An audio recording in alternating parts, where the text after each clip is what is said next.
Hey you guys, this is Reggie and Tanisha. We wanted to come talk to you guys about the church and politics and how now is a crucial hour to vote your faith into office.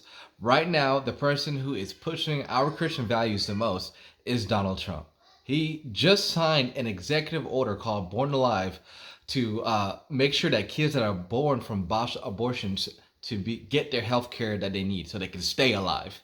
He is the most pro-life president we've had in decades. The first president to speak at the pro-life rally, the first president to attempt multiple times to defund Planned Parenthood. Not only that, but he's the first president to emphasize religious persecution of Christians in front of the United Nations. Not only that, but he also put a law in place to ban religious persecution in schools, to attempt to bring prayer back in schools, to attempt to stop schools from banning prayer, Christian prayer in schools and in locker rooms. Mm-hmm. And not only that, during COVID-19, he said that church was an essential service. Mm.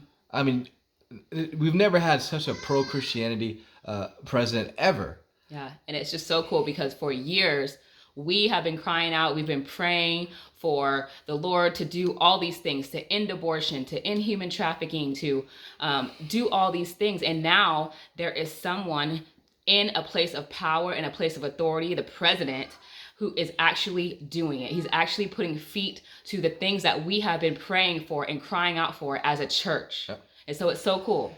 Yeah, and it's crazy that we're seeing, like, I'm hearing a lot of these Christian leaders saying, that you shouldn't be political, that you shouldn't worry about politics, you should just be worrying about spiritual stuff but not politics. And I'm like, oh my gosh, these are the very same people that I've seen for years praying about abortion, ending abortion, praying about ending human trafficking, praying about all these things that the Republican Party and Donald Trump is pushing into legislation. Mm-hmm. And it's like, literally, the very same people that had tears, that had the red tape over their mouth saying life, just crying out to God to end these things, and they're voting for the Democratic Party, which supports full-term abortion, mm-hmm. which does not push Christian values at all. I mean, it's crazy, mm-hmm. the hypocrisy. I've never seen anything like it before in my life.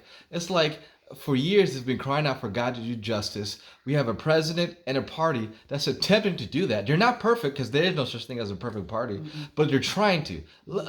Evidently, clearly trying to. They just nominated Amy Coney Barrett, which is a super Christian, pro-life justice. And they're still choosing to vote for the party that's going against Christian values. Mm-hmm. And so many of Christians are like, oh, you shouldn't be Republican, you shouldn't be Democrat, you shouldn't be all gone ho on Biden or, Donald Trump. But it's not about the name. It's not about the name Republican. It's not about the name Democrat or Donald Trump. It's about the policies and the legislations that they're pushing forward. Yeah. And right now, the party and the person that's pushing forward more Christian values is Donald Trump. And the other party is doing the complete opposite. Exactly. So it should be clear on which one we as Christians should be following. Yeah, it's insane. I'm like, the Democratic Party, once again, if Kamala Harris has come out supporting full-term abortion, 9-month abortion. Not only that, but they have in their plan to redefine the biblical definition of male and female. I mean, they have it that if you're a male and you identify as a female, that you can play female sports, that you could be in female bathrooms, y'all. Not only that, but during the Democratic debates, Beto O'Rourke was asked a question. He was asked, if a church does not support or participate in same-sex marriage, what would you do? And Beto O'Rourke said, if that church doesn't support that, then we would take away their tax-exempt status. And all the Democrats in that room cheered. Mm-hmm. Like, everything about the Democratic Party is against what we come to know as biblical values. Yeah. And we have Christians, I'm talking about Christians who I've known that have been Christians for years, voting for the party that's coming against their faith. Mm-hmm. And it's amazing for me to see this. Yeah, and it's just really concerning because it's black and white right now. It really is black and white. Yeah. And to see like so many leaders and just people in the church who are confused, or one of the concerns that the people in the church are saying is that no party is fully the kingdom. Yeah. No party is looking after the widows or the orphans or all of these other things that they said.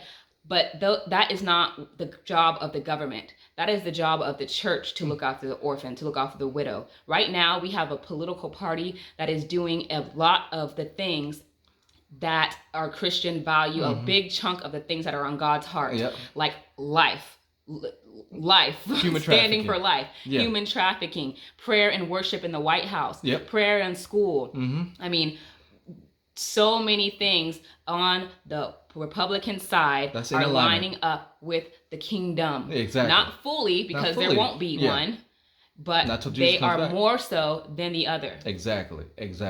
And it's crazy. Like people keep going like, well, I can't vote for Donald Trump because of his character, and I'm like, and the things he's done in his past, and I'm like, do you know about David? Do you know about Moses? Do you know about Abraham? All these people that we preach to our kids on Sunday morning to be like. I mean, these guys did sins and did things that were bad that Donald Trump does not even compare to, like serious sins. And these are the guys that we teach to our kids in Sunday school. So don't come at me with his morality stuff and stuff he's done in the past. Right now, it's not about the name Republican. A lot of people get wrapped up in the name Republican and they get wrapped up in the name Democrat. It's not about the man. It's not about the party. It's about the legislation.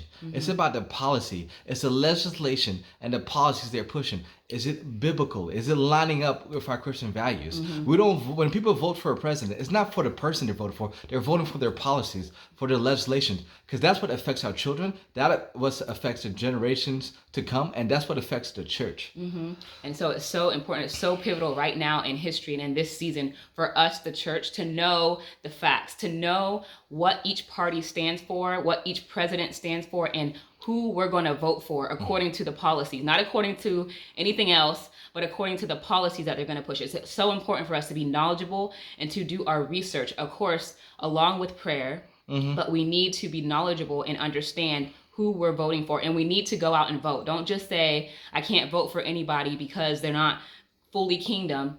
Vote for the one that is pro-life and pushing more kingdom values. Yes, it's very important. I mean, this is the most important election season we've had in a long, long time. And again, it's very clear right now which one's pushing biblical values and which one is pushing, I hate to say it, but anti-biblical values.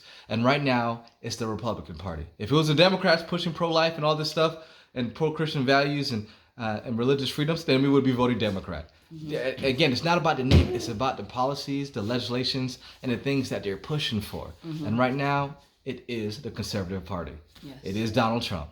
So please vote your faith in November. It's a very important election season. But yeah, God bless you guys, and we'll talk to you guys later.